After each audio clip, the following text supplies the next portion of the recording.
मुख्य यजमान परम आदरणीय श्रीमान कुमार प्रेमचंद्र जी एवं श्रीमती कविता रश्मि जी,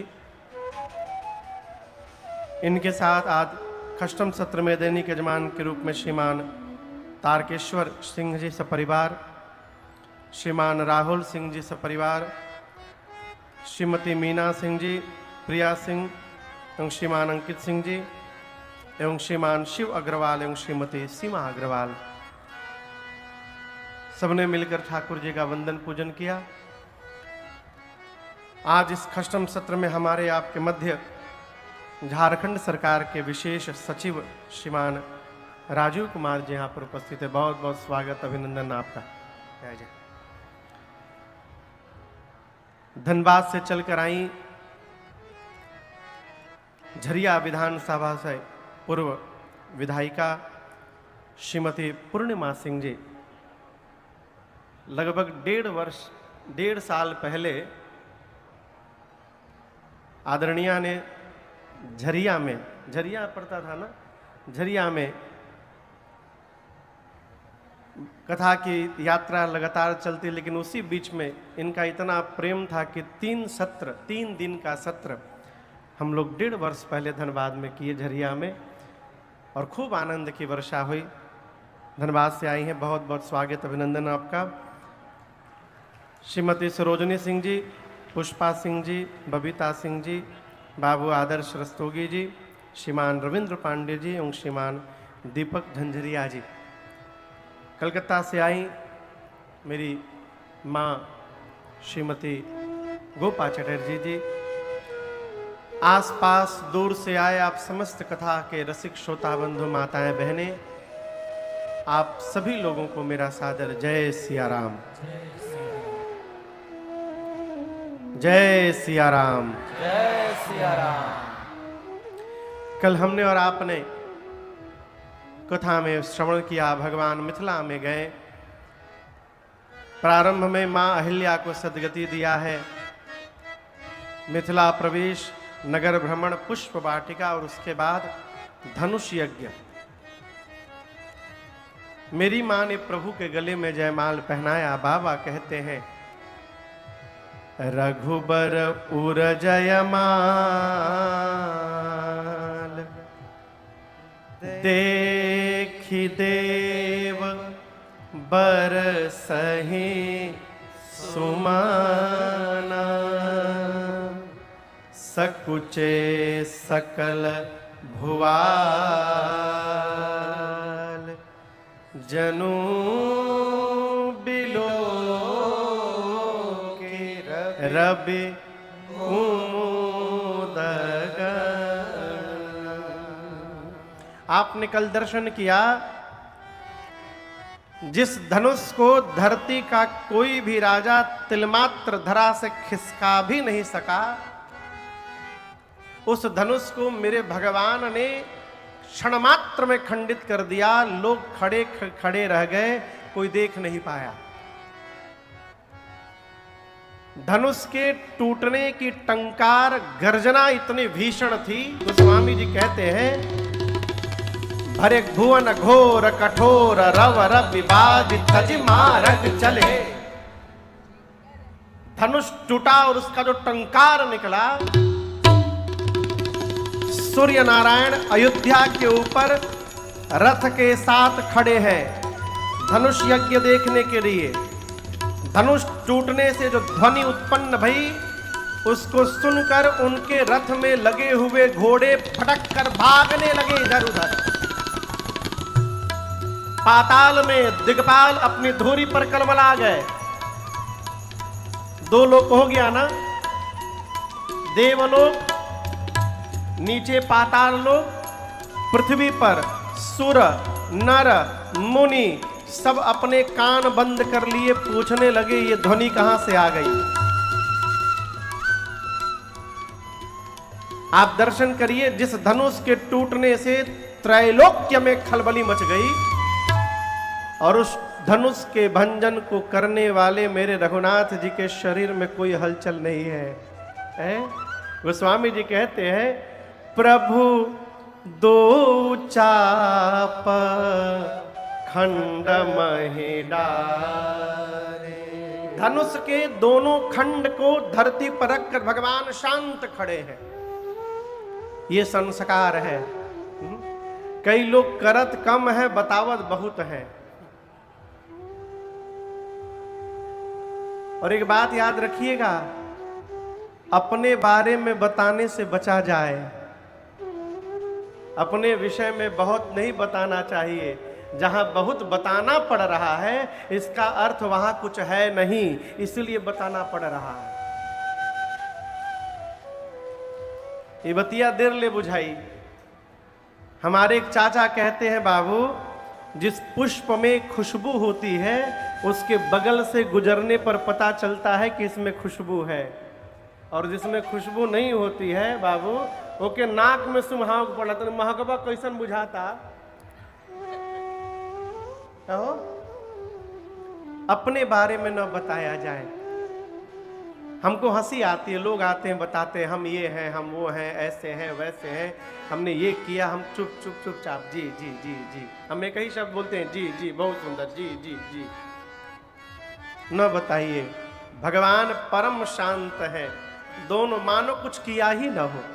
हमारे महाराज श्री हमसे बार बार पहले कहते थे, राजन जीवन में कभी शोर मत करना, काम ऐसा करना कि शोर होने लगे, तुम शोर न करना। अपने शोर न किया जाए।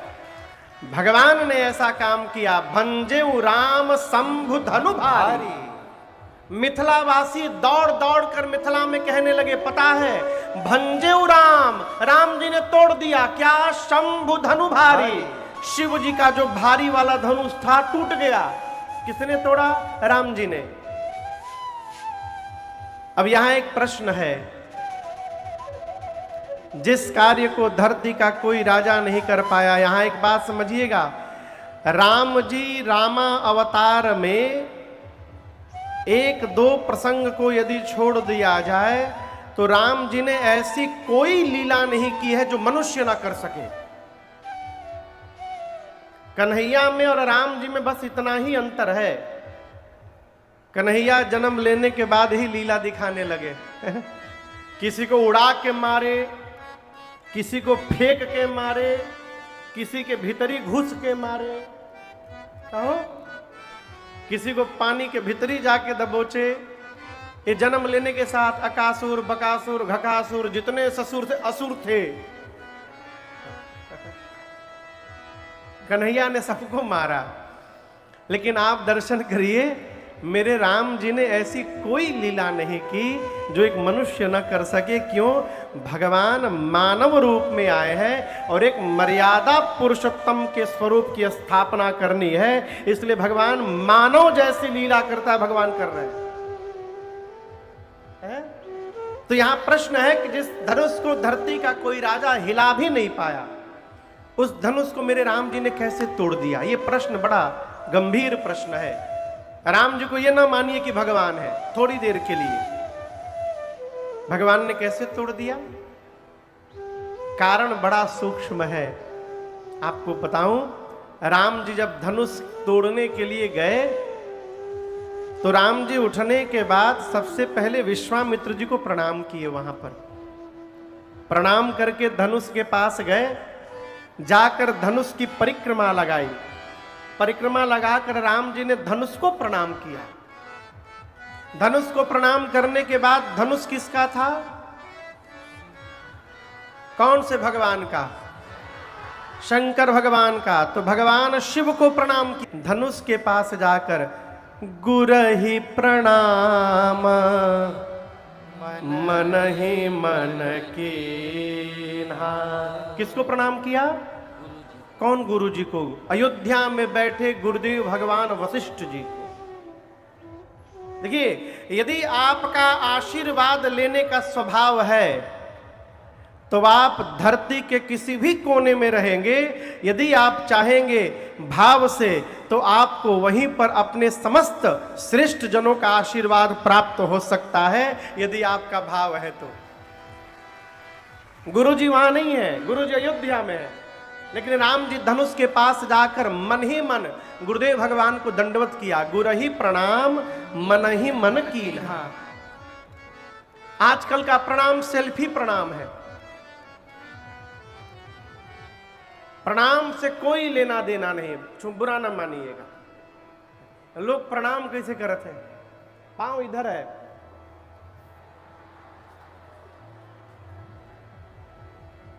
लगभग 1 साल पहले एक लोग हमको प्रणाम कर के बोले, रास्ते में मिल गए, बोले महाराज एक ठे फोटो। हम बोले भैया हम फोटो तो खिंचवावत नहीं है, लड़िया गए लड़का नियर। हम बोले ठीक है चलो, तो प्रणाम करके फोटो खिंचवाए। आपको बताऊं हमारे पेटवे पे हाथ रखे थे वो। हम नीचे देखे, बोले का हो, पेटवा आशीर्वाद दी। प्रणाम जिस भाव से हम प्रणाम करते हैं उसी भाव से सामने से आशीर्वाद भी आता है? एक कहावत है, जैसन तोर लेन देन वैसन मोर पठवनी। इसलिए भाव से यदि प्रणाम करने का स्वभाव बन गया तो आप जहां भी रहेंगे आपको आशीर्वाद की पूंजी प्राप्त होती रहेगी और आपका मंगल होता रहेगा। मेरे ऋषि रघुनाथ जी ने गुरुदेव भगवान को प्रणाम किया। अब यहां दर्शन करिए, आपको थोड़ा आगे ले चलो प्रसंग के। राम जी जब धनुष तोड़कर आए अयोध्या, माताओं ने खूब स्वागत किया, तीनों माताओं ने। रात में कौशल्या मैया राम जी के पास बैठी एकांत में। इस पूरे परिवार में केवल कौशल्या मैया ही एक हैं जो ये जान रही हैं और मान रही हैं कि राम भगवान हैं। दशरथ जी महाराज जानते तो हैं कि राम जी भगवान हैं, मानते नहीं हैं। आप कहिएगा क्यों नहीं मानते हैं? तो ऐसा वरदान लिया है उन्होंने। मनु जी के रूप में थे, राम जी ने दर्शन दिया नैमिषारण्य में। भगवान बोले क्या चाहिए? मनु जी बोले हम आपके जैसा बेटा चाहते हैं। भगवान बोले अपने जैसा कहाँ ढूंढेंगे, हम ही आपके घर बेटा बन करके आएंगे, हम आपको आशीर्वाद देते हैं। तब मनु जी ने कहा था राम जी से कि प्रभु आप जब मेरे घर पुत्र बन करके आ जाएं तब। सुत बिसैक तव पद रति हो, मोहि बड़ मूढ़ कहे कि न। मनु जी महाराज कहे थे राम जी से कि प्रभु आप जब मेरे घर पुत्र बन करके अवतार लें, आशीर्वाद दीजिए, मैं आपको भगवान न मानूं। भगवान पूछे क्यों? मनु जी बोले यदि मैं भगवान मान लूंगा तो मैं प्रेम नहीं कर पाऊंगा, आपसे भय लगेगा। भगवान बोले फिर क्या चाहते हैं?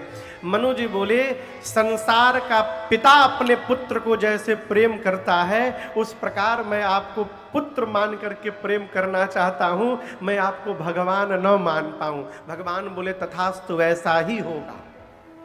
तो दशरथ जी जानते तो हैं कि भगवान है लेकिन मानते नहीं है। मानता कौन है? कौशल्या मैया, क्योंकि कौशल्या जी को राम जी ने 2-2 बार अपने विराट रूप का दर्शन कराया।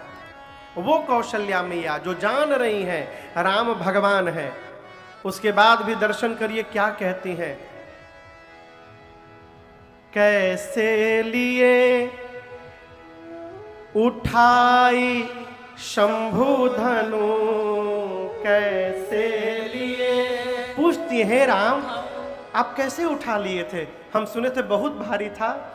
कैसे लिए उठाई शंभु धनु, और झेले इतना भार, निहारी जाऊं वारी वारी। मेरो लाला बड़ो सुकुमार, निहारी जाऊं वारी वारी। माँ कहती राम इतना भारी धनुष कैसे उठा लिए? हमने सुना आपने प्रबल ताड़का और सुबाहु को भी मार दिए, कैसे कर दिए? राम जी मुस्कुरा रहे हैं। राम जी बोले आप ही बताओ मां मैं कैसे कर दिया। यहां दर्शन करिए, मां जानती है कि मेरा राम भगवान है, कुछ भी कर सकता है। लेकिन राम जी ये नहीं बोली कि आप भगवान है आपने कर दिया। क्या बोली? हमको तो लगता है राम जानी परत गुरु कृपा दृष्टि से, जानी पड़त गुरु कृपा दृष्टि से, हो गयो संकट पार निहार जाऊं वारे वारे। मां कहती है राम मुझे लग रहा है कि गुरुदेव भगवान की कृपा से आप ये सब कार्य संपूर्ण कर लिए। ये कथा कहती है, बड़े ध्यान से सुनिएगा, आपकी संतान कितनी भी योग्य हो, आप समझ रहे मेरी बात को, वो कितनी भी योग्य हो, जीवन में शिखर पर भी पहुंच जाए तो आप उससे ये न कहिएगा कि आप योग्य हैं इसलिए पहुंच गए। इससे क्या होगा? अभिमान होने का खतरा रहेगा। आप उससे यही कहिए कि आप पर आपके पितरों की, भगवान की, गुरुदेव की कृपा थी कि आप इस शिखर पर पहुंच गए। अनुभव करिए, कृपा अनुभव करने के लिए है। कृपा दिखाई नहीं देती, अनुभव की जाती है। कृपा अनुभव की जाती है। मां कहती है गुरुदेव भगवान के आशीर्वाद से ये कार्य संपन्न हुआ। लेकिन आपको बताऊं, मिथिला की सखियां कुछ और कहती हैं। मिथिलावासी ये नहीं कहते कि धनुष राम जी ने तोड़ा है।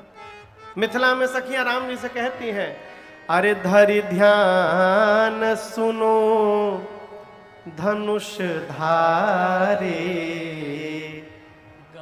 गारे मिथिला के। धरि ध्यान सुनो धनुष धारे, गारे मिथिला के। श्री दशरथ अजिर बिहारे, गारे मिथिला के। श्री दशरथ अजिर बिहारे, गारे मिथिला के। भंजेऊ चाप गुमान न लाओ,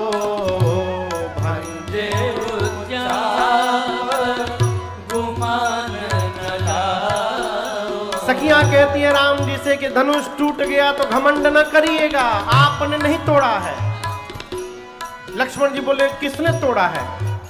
सखियां कहती हैं, सही कहते हैं, भंजेऊ चाप, भंजेऊ चाप, भंजेऊ चाप, भंजेऊ चाप गुमान न लाओ, भंजेऊ चाप गुमान न लाओ। कैसे हुआ?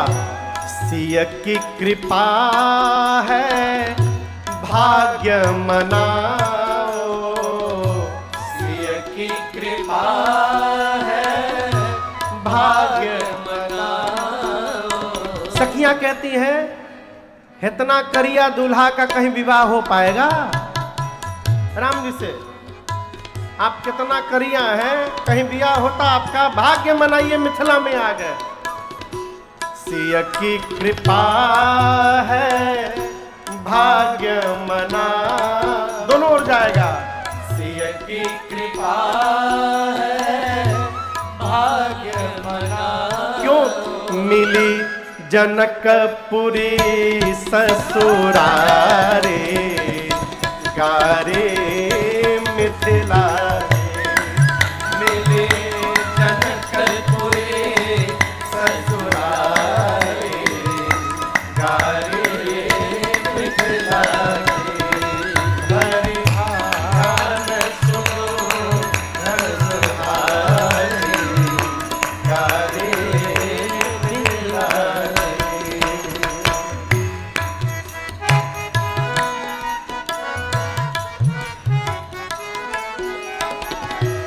दानी शिरोमणि महिमा मंडित, दानी शिरोमणि हमने सुना है बहुत बड़े दानी हैं। फुलवारी में पुष्प चयन हित, फुलवारी में पुष्प आप दानी है ना। उस दिन बने मलियन आगे भिखारी, गारे मिला के भरे ध्यान सुनो हरे, गारे मिला के रस रस अचिर बिहारी, गारे मिला के, गारे मिला के, गारे मिला के। मिथिला की सखियां कहती हैं राम जी से आपने तोड़ा नहीं है तो सीता जी की कृपा मानिए कि आपसे तुड़वा दी सीता मैया। लेकिन वस्तुतः आप दर्शन करिए, राम जी के साथ उनके श्रेष्ठ जनों का आशीर्वाद था। ये प्रसंग कह रहा है जीवन में कोई भी कार्य करने जाइए तो अपने श्रेष्ठ को आशीर्वाद लेना न भूलिए। क्यों? श्रेष्ठ ने जब कह दिया कि कार्य करके शीघ्र वापस आइए तो दुनिया की कोई ताकत आपको बीच में रोकने वाली नहीं है। आप अवश्य कार्य पूर्ण करेंगे।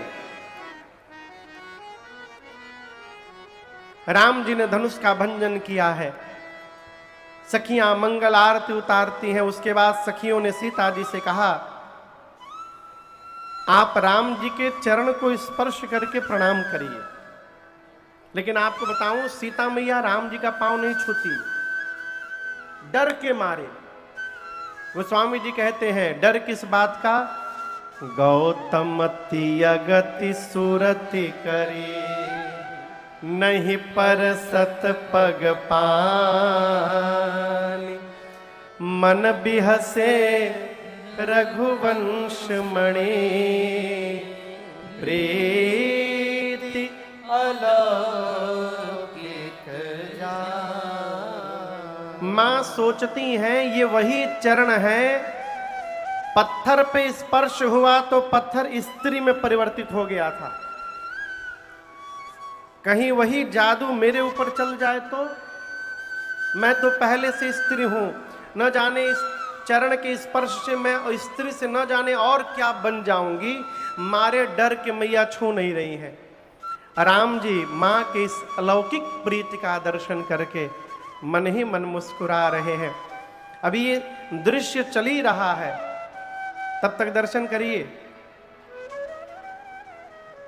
एक बात पूछें आप लोगों से, जो आदमी कोई काम नहीं कर पाता वो सबसे बढ़िया काम कौन सा करता है? पता है? हल्ला करना। जो कोई काम नहीं कर पाता बिना मतलब चिल्लात है, खाली झूठ मूठ के। जिन जिन राजाओं से धनुष हिला तक नहीं था, गोस्वामी जी कहते हैं जहां तहां सारे राजा गाल बजाने लगे, एक दूसरे से कहने लगे अरे धनुष तोड़ने से क्या होता है, हमारे रहते इस कन्या से विवाह कोई और कर लेगा। एक ने कहा पकड़ लो दोनों बालकों को, पकड़ के बंदी बना लो। एक राजा बोला यदि जनक जी सहायता कर दे तो हम अभी बंदी बना लेंगे। अच्छा आप बताइए जनक जी काहे सहायता करेंगे? कैसे कैसे तो धनुष टूट गया, अब वो सहायता करने जाएंगे कि इन दोनों को बंदी बना लीजिए। सारे राजा चिल्लाने लगे पकड़ो, बांध लो, मार दो। राम जी से लक्ष्मण भैया बोले भैया ये सभी राजा लोग हमसे मिलने के लिए उतावले हो रहे हैं, कहिए तो हम एक बार मिल आए। राम जी बोले चुप्पे रहो, इन राजाओं को शांत करने के लिए बाबा जी आ रहे हैं, he is on the way. राजा कहते यदि पता रहता ही बाबा जी आने वाले हैं तो हम यहां भूल कर भी न आते विवाह करने। अब तो फंस गए, अब जाए तो जाए कहां। जनक जी महाराज आकर के दंडवत किए हैं परशुराम जी को। सीता मैया को बुलाकर प्रणाम करवाया है। परशुराम जी ने मेरी माँ को आशीर्वाद दिया। सखियां मेरी माँ को लेकर के दूर चली गई, खड़ी हो गई डर के मारे, पूरा चेहरा लाल हुआ है क्रोध के कारण। विश्वामित्र जी जाकर मिले और श्री राम लक्ष्मण जी को बुला करके प्रणाम करवाया। कहा ये दोनों राम लखन दशरथ के ढोटा, दीन्हि आशीष देखी भल जोटा। परिचय कराया कि ये दशरथ जी के कुमार है राम लक्ष्मण दोनों। और आपको बताऊं, क्रोध में है परशुराम जी, लेकिन जैसे राम जी पर दृष्टि गई भगवाने में अटक के रह गए। राम जी को ही देखते रह गए। राम ही चितई रहे थकी लोचन, भगवान को देख रहे। अब देखते देखते मन में कहने लगे, अरे तेरी मंद मंद मुस्कनिया पे, तेरी मंद मंद मुस्कनिया पे बलिहार राघो जी, बलिहार राघो जी। तेरी मंद मंद मुस्कनिया पे, तेरी मंद मंद मुस्कनिया पे बलिहार राघो जी, वो बलिहार राघो जी। तेरी मंद मंद मुस्कनिया पे, तेरी मंद मंद मुस्कनिया पे बलिहार राघो जी, वो बलिहार राघो जी।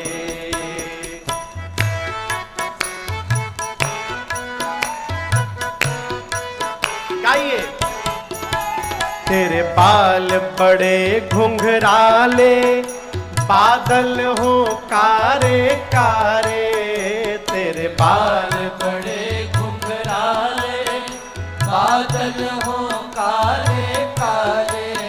तेरे बाल बड़े घुंघराले, बादल हो कारे कारे। तेरे बाल बड़े घुंघराले, बादल हो काले काले। तेरे बुलकन की लटकनिया पे, तेरी बुलकन की लटकनिया पे बलिहार राघो जी, बलिहार राघो जी। तेरी बुलकन की लटकनिया पे, तेरी बुलकन की लटकनिया पे बलिहार राघो जी, बलिहार राघो जी।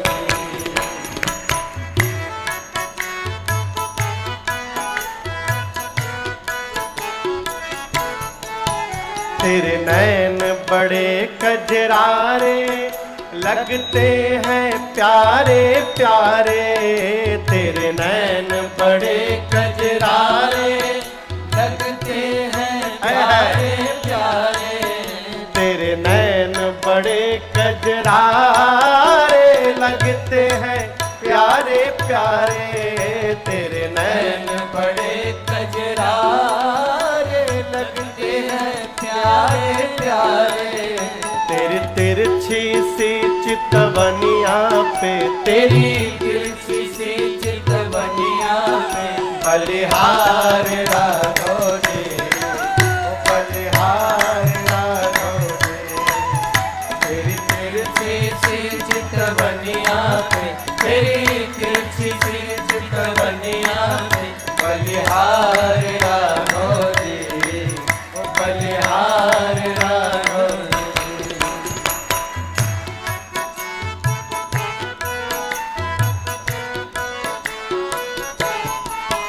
तेरी चाल अजब मतवारी, लगती है सबको प्यारे। तेरी चाल अजब मतवारी, लगती है सबको प्यारे। तेरी चाल अजब मतवारी, लगती है सबको प्यारे। तेरी चाल अजब मतवारी, लगती है सबको सबको प्यारे। तेरी पाँव की पैजनिया पे, तेरी पाँव की पैजनिया पे बलिहार राघव जी, ओ बलिहार राघव।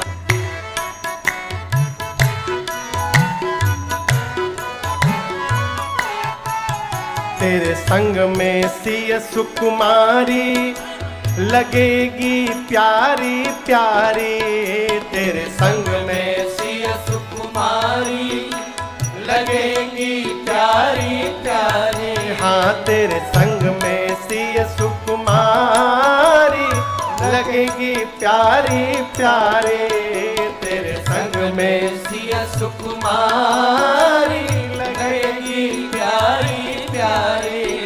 इस जुगल जोड़ी पर जाऊं मैं, इस जुगल जोड़ी पर जाऊं मैं, बलिहार राघव जी, बलिहार राघव जी।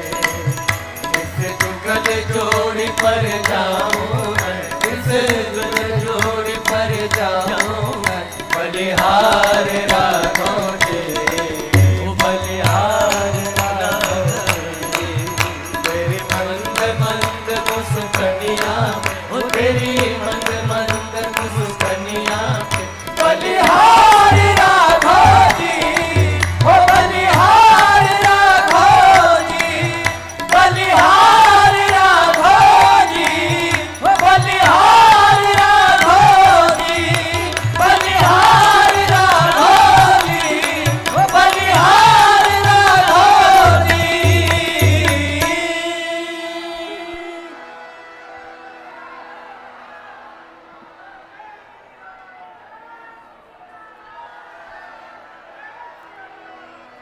बैठ जाइए, बैठ जाइए, बैठ जाइए।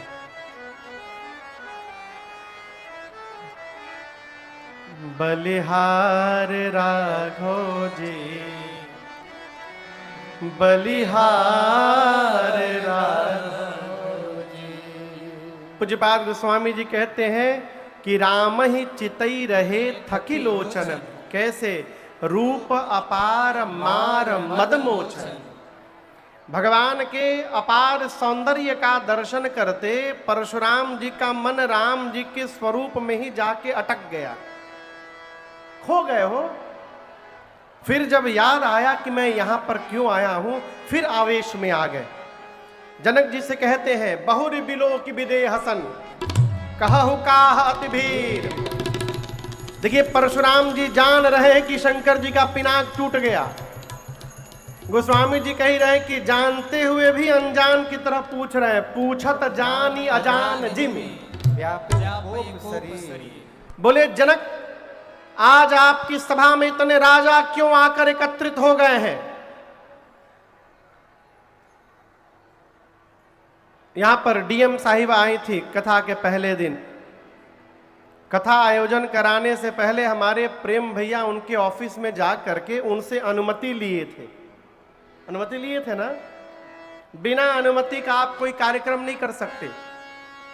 उस समय का नियम था कि धरती पर किसी को भी क्षत्रिय सम्मेलन यदि कराना हो तो पहले श्री परशुराम जी से जाकर एनओसी लेनी पड़ती थी। परशुराम जी जब कहते थे, अपना देते थे नो ऑब्जेक्शन सर्टिफिकेट, तब क्षत्रिय सम्मेलन होता था।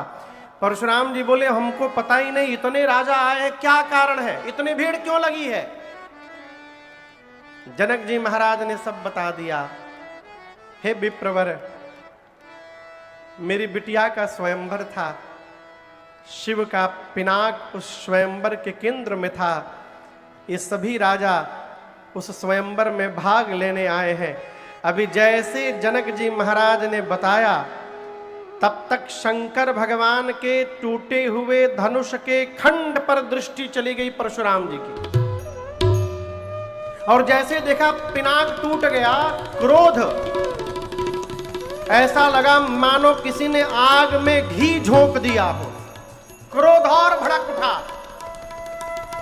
परशुराम जी जनक जी को बोले, है जड़ जनक, जिसने भी शिव के पिनाक को भंजन किया है निकाल करके बाहर करो उसको। निकालो नहीं तो जहां तक तुम्हारी राजसत्ता है वहां तक कि धरती संकल्प करके पलट दूंगा, अभी समाप्त कर दूंगा पूरी सत्ता तुम्हारी। जैसे गरजे परशुराम जी, सारे सभा थर थर कांपने लगी। जनक जी महाराज, सुनैना मैया, सीता मैया डर गए। जितने राजा आए थे जिनसे धनुष हिला नहीं था राजाओं से, वो राजा, एक राजा अपने बगल के राजा से बोला, हमको पता था ये, हम जानते थे ये होने वाला है, तुम क्या समझते हो, हम धनुष नहीं तोड़ सकते थे, मेरे में बल नहीं है, हम जानते थे कि टूटने के बाद ये बवाल यहां होने वाला है, इसलिए हम गए, चुपचाप नाटक करके चले आए, कौन आफत में पड़ेगा। दूसरा बोला, तो क्या हम कमजोर हैं, कहां, हम जानते थे कि बाबा जी आने वाले हैं। पूरी सभा कांप रही है और सबको भयभीत देखकर श्री परशुराम जी के आगे मेरे रघुनाथ जी ही स्वयं आके खड़े हो गए और आकर कहे, प्रभु यहां दर्शन करिए। राम जी नहीं बोले कि मैंने तोड़ा है, राम जी क्या बोले, नाथ शंभु धनु भंजनिहारा, नाथ शंभु धनु भंजनिहारा, होई केऊ एक दास तुम्हारा, होई केऊ एक दास तुम्हारा, आय सुकाह कहिय किन मोही, आय सुकाह कहिय किन मोही, सुनी रिसाए बोले मुनि कोहि, सुनी रिसाए बोले मुनि कोहि, सुनी रिसाए बोले मुनि कोहि। श्री राम जी ने जाकर प्रणाम करके ये नहीं कहा कि मैंने तोड़ा है, क्या कहा, हे प्रभु इस धनुष का भंजन करने वाला अवश्य होई ही केऊ एक दास तुम्हारा। राम जी कहते हैं इस धनुष को तोड़ने वाला प्रभु अवश्य आपका कोई दास होगा। अब यहां दर्शन करिए, ये नहीं बोले मैं तोड़ रहा हूं, और आगे की पंक्ति कह के राम जी ये कहना चाहते हैं कि वो दास सामने खड़ा है। राम जी मूल रूप से कहना चाहते हैं कि इतना बड़ा कार्य जब तक आपका आशीर्वाद नहीं मिलेगा तब तक कोई करने वाला नहीं है। आपका आशीर्वाद किसको मिलेगा, तो जो आपका दास होगा। ये आपके किसी दास ने किया है प्रभु, कहिए क्या आज्ञा है मेरे लिए। अब इस बात से राम जी कहना चाहते हैं कि वो दास और कोई नहीं मैं हूं, कहिए क्या आज्ञा है मेरे लिए। लेकिन क्रोध में छोटी छोटी बात भी समझ में नहीं आती है। परशुराम जी बोले, राम जिसने शिव के पिनाक का भंजन किया है वो मेरा सेवक नहीं, शत्रु है, शत्रु। निकाल करके बाहर करो उसको, जिसने तोड़ा है अपने आप बाहर निकल जाए, नहीं तो जितने राजा हूं आए हैं सबको मार दूंगा। न तो मारे जय हहीं सब राजा। अब जब परशुराम जी ये बोले कि यदि तोड़ने वाला सामने नहीं आया तो सबको मार दूंगा, अब राजा कांपने लगे। एक राजा बोला, बताओ, राम जी को सीधा सीधा बोलना चाहिए मैंने तोड़ा है, मैंने तोड़ा है। जाकर बात घुमा दिए हैं कि आपके किसी दास ने तोड़ा है। बाबा जी समझ ही नहीं पा रहे कि वो दास सामने ही खड़ा होकर बोल रहा है। बताओ। एक राजा ने कहा, एक काम करो, तुम जाके परशुराम जी को बता दो। उस राजा ने कहा, अच्छा हम जाके बता दे। बाबा जी कह ही रहे हैं जो तोड़ा है अपने आप लाइन से बाहर निकल आवे। अब तुम कह रहे हो कि हम जाके बता दें। हम जैसे बताने के लिए लाइन से बाहर निकलेंगे और आप पहुंचने के पहले हमको मार डालेंगे। राजा ने कहा मरेंगे तो सब मरेंगे, हम अकेले मरने वाले नहीं है। राम जी खड़े हैं बेचारे। अब राम जी सोचे कैसे बतावे आपको कि किसने तोड़ा है। लक्ष्मण भैया आकर राम जी को प्रणाम किए, कहें भैया लेट मी ट्राई, आज्ञा करिए तो एक बार मैं समझाऊं इनको। लक्ष्मण जी आए और गोस्वामी जी की लेखनी का कमाल दर्शन करिए।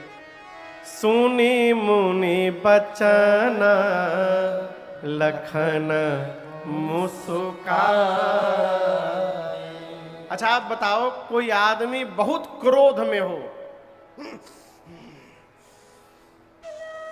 और उसके सामने कोई जा करके तो क्या होगा? क्या होगा? कहिए कहिए। उसका क्रोध और भड़क जाएगा। गोस्वामी जी कहते हैं लक्ष्मण जी जाके परशुराम जी के आगे मुस्कुराने लगे। अब मुस्कुरा कर बोले कि नमस्ते। ये बताइए, आप धनुष टूटने के बाद ही आए हैं ना?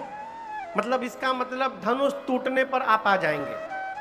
तो हमको ये बताइए, हम जब छोटे थे तो रोज एक धनु ही तोड़ देते थे। हम बचपन में बहुत धनु ही तोड़ी लड़िकाई, लेकिन उस समय तो आप किसी दिन भी नहीं आए थे। हम रोज एक धनु ही तोड़ते थे, आप कभी नहीं आए। लगता है स्पेशल धनुष था। हाँ, यही धनु पर ममता के ही हेतु, इस धनुष पर इतना प्रेम क्यों है आपका? परशुराम जी कमर में से निकाले फरसा, बोले रे रे नृपबालक, तू नहीं बोल रहा है, तेरा काल तेरे मुख से बुलवा रहा है।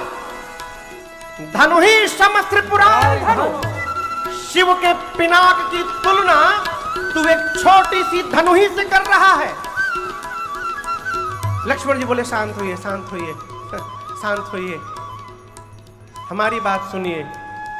धनु ही हो चाहे धनुखा हो, दोनों से एक ही काम लिया जाता है, बाण चलाने का। और आप पूछ रहे हैं किसने तोड़ा है? मैं बता रहा, मैंने सब देखा है। आपको बताऊं, वो धनुष केवल ऊपर से पॉलिश किया गया था, ऊपर ऊपर चमक रहा था, भीतर से एकदम खोखला हो गया था।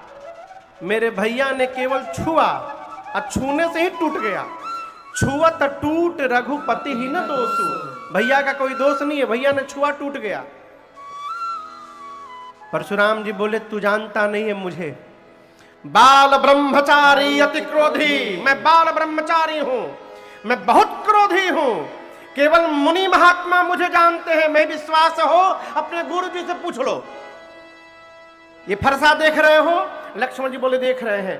परशुराम जी बोले इसी फरसे से धरती को 21 बार क्षत्रिय विहीन किया हूं। कितनी बार? 21 बार। 21 बार बालक जानकर तुमको छोड़ के रखा हूं अब तक। लक्ष्मण जी बोले मैं बहुत भाग्यशाली हूं आज, मैं बहुत भाग्यशाली। परशुराम जी बोले ये दूसरा ट्रैक कहां से पकड़ लिए? भाग्यशाली कैसे हो तुम? लक्ष्मण जी बोले जीवन में पहली बार ऐसा कोई वीर मिला है जो अपनी प्रशंसा अपने मुख से कर रहा। सबकी प्रशंसा तो जगत करता है, आप अपनी प्रशंसा स्वयं करते हैं। लेकिन हम अपने बारे में बताएं, हमको कुम्हड़े की बत्तियां न समझिएगा जो तर्जनी देख के डर जाएंगे। हमारे कंधे पर भी धनुष बाण है। परशुराम ने निकाले युद्ध करो। लक्ष्मण बोले नहीं, यही तो बात है। मैं जिस कुल से आता हूं, मेरे कुल में देवताओं पर, ब्राह्मणों पर, भगवान के भक्तों पर और गौ मैया पर, इन 4 पर प्रहार करना वर्जित है। हम इन 4 से युद्ध नहीं करते। परशुराम जी बोले कैसे धनुर्धारी हो युद्ध नहीं करोगे? क्यों नहीं करोगे? लक्ष्मण जी बोले अच्छा मान लीजिए हम आपसे युद्ध करें और हमने आपको युद्ध में मार दिया। परशुराम जी बोले क्या बोले? मान लीजिए यदि आपको मार दिया तो आप ब्राह्मण हैं, ब्रह्म हत्या का पाप लगेगा मुझे। और यदि आपसे युद्ध में हार गया तो रघुवंशी होकर युद्ध में पराजित हो जाना, ये मेरे कुल पर कलंक लग जाएगा। जीतूंगा तो ब्रह्म हत्या का पाप, हारूंगा तो कुल में कलंक। अब आप ये नुकसान आपका है कि हमारा है? युद्ध करने गया तो केवल मेरा नुकसान है, इसलिए हम आपसे लड़ेंगे नहीं।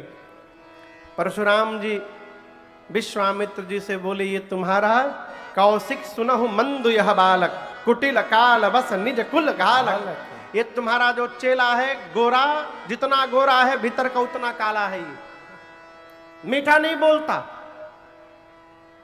राम जी परशुराम जी को शांत कर रहे हैं, तब तक लक्ष्मण भैया फिर फुलझड़ी छोड़ दिए। बोले इतना ही प्रेम था तो किसी को बुला कर जुड़वा लीजिए। परशुराम जी बोले देखो फिर बोला ये। राम जी बार बार संभाल करते हैं।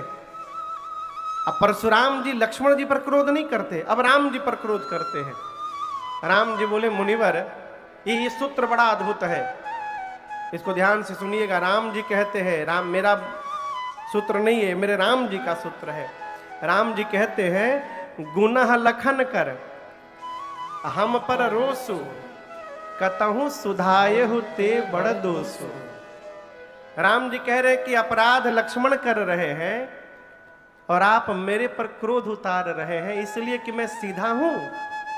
कहीं कहीं सीधा होना भी दुर्गुण हो जाता है, इसलिए सीधा होना चाहिए, लेकिन इतना भी सीधा नहीं होना चाहिए कि लोग आकर आपका दुरुपयोग करने लगे और आप मुंह देखते रह जाइए। हमारे महाराज जी बहुत पहले हमको एक कथा सुनाए। एक महात्मा जा रहे थे गांव की पगडंडी से। पगडंडी के बगल में बगीचे में कुछ बच्चे खेल रहे थे, अचानक दौड़ के भागने लगे। महात्मा ने पूछा क्या हुआ? बच्चे बोले हम लोग वहां नित्य खेलते हैं, वहां एक सांप आ गया है। महात्मा बोले मुझे ले चलो। सांप के पास बच्चे ले गए तो सांप ने महात्मा को दंडवत किया। महात्मा बोले आशीर्वाद, मैं कुछ बोलूंगा वो मानोगे? सांप ने कहा आज्ञा करिए। महात्मा बोले आज के बाद तुम किसी को डसोगे नहीं, वचन दो मुझे। सांप ने कहा वचन देता हूं, नहीं डसूंगा। बच्चे खेलने लगे, महात्मा चले गए। एक महीने बाद महात्मा उसी रास्ते से फिर आए। उनको याद आई सांप की, सोचे चलूं देखूं सांप कैसा है। जाकर देखे तो सांप अधमरा पड़ा हुआ था। महात्मा बोले अरे तुम्हारी ये हालत कैसे हो गई? सांप बोला आपके सत्संग की कृपा से, आपने जो सत्संग दिया था उसी का परिणाम है। बोले क्यों? बोले क्यों क्या? आपने कहा डसो मत, मैंने डसना बंद कर दिया। लोगों के भीतर से मेरा भय समाप्त हुआ, अब जो आता है वही मुझे मार के जाता है। महात्मा बोले मूर्ख, मैंने डसने के लिए मना किया था, फुफकारने के लिए थोड़ी मना किया था, ये तो कर ही सकते हो तुम। ये प्रसंग कहता है कि बहुत सीधा होना वर्तमान के समय में दुर्गुण है और सीधा होना चाहिए, परंतु जहां अपनी संस्कृति की बात आ जाए, अपने धर्म की बात आ जाए, वहां आगे बढ़ करके धर्म की रक्षा करनी चाहिए, ये कर्तव्य है।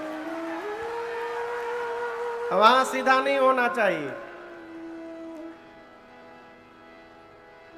राम जी बोले मुनिवर मेरा अपराध जितना बड़ा नहीं उससे बड़ा आपका क्रोध हो गया है।